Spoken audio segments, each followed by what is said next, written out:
స్వామివారి పవలింపు సేవకి స్వామివారి సుప్రభాత సేవకి మధ్యలో ఉండేటటువంటి సమయం సుమారుగా 2-3 గంటలు మాత్రమే. అంటే 20 గంటలు స్వామివారి ఆలయం తెరిచి ఉంచుతున్నప్పటికీ స్వామివారి కైంకర్యాలు కోసం వెచ్చించేటటువంటి సమయము సుమారుగా 3-4 గంటలు తీస్తే 15 గంటలు 16 గంటలు స్వామివారి దర్శనం ఇస్తున్నారు.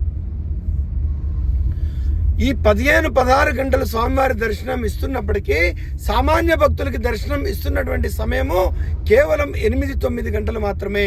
కాబట్టి విఐపి దర్శనాలతో పాటు వాటిని బాగా తగ్గించి స్వామివారి యొక్క సామాన్య భక్తులకు దర్శనం ఇవ్వాలి. దీంట్లో కూడా తిరుమలలో ఉన్నటువంటి సాంప్రదాయాలు రాజకీయ పార్టీలు ప్రభుత్వాలు పెట్టే సాంప్రదాయాలు వింతగా కనిపిస్తాయి.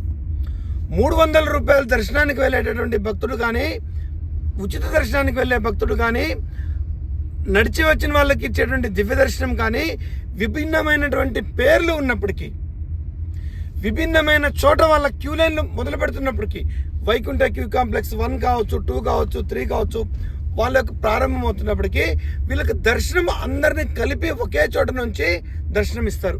అది జయ విజయాల నుంచి కావచ్చు, ఒక్కొక్కసారి కొంత లోపలికి కూడా కావచ్చు. కానీ 300 రూపాయల దర్శనం వాళ్ళు మాత్రం వాళ్ళు ధోతి కట్టుకోవాలా, ఇది వేసుకోవాలి, ఉచిత దర్శనం వాళ్ళు ప్యాంట్ షర్ట్ వేసుకొని లోపలికి రావచ్చు అని పెట్టారు.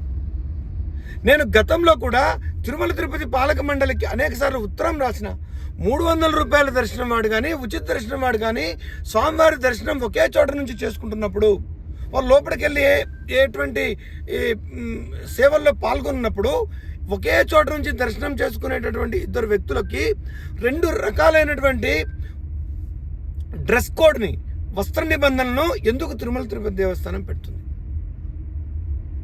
ఇటువంటి చాలా విషయాలు కేవలం అనేకమైనటువంటి అక్కడ క్రియేట్ చేసుకోవడం కోసం పెట్టినటువంటివి. ఈ విధంగా అనేకమైనటువంటి మార్పుల మీద ఈరోజు సమీక్ష జరగాల్సిన అవసరం ఉంది. నెయ్యి ఒకటే కాదు,